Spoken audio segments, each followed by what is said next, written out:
If you're someone who is booked for hybrid work, like photography and videography at the same time on an event, you want your camera to be really fast at switching between these two modes. The Canon R5 has an option where you simply click the manual function button and it switches modes. I love that. But the Canon R6 doesn't have that. Although I'm sure they could implement it, but there's a workaround. And this is how to do it. So the photo mode that I like using the most is aperture priority. If I want to go from aperture priority to video, I need to swivel it all the way. I need to look at it. I can't just do it blindly because maybe I'm missing something and then the thing that I want to do with the camera doesn't really work. So the workaround to have an instant switch is using C1, 2, and 3. If I use C3, it's directly next to video. So I want to set up C3 in my favorite photo mode. The way I do this is, first of all, turn on the camera.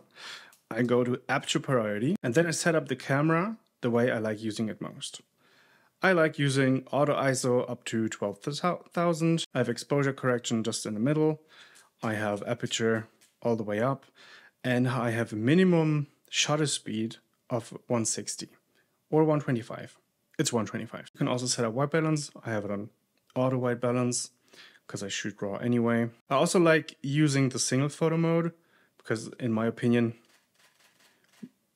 for me, this is fast enough for most of my shoots. So this is how I have set up my aperture priority mode. What I do now is I go into the individual settings, which is on page 5, the second one. And here I go, register settings. First one, I want to put it on C3, say OK. And now the settings are put on C3. If I go on C3 now, it says aperture priority here in the corner. Perfect. And everything is the way I just had it over there on the actual menu point.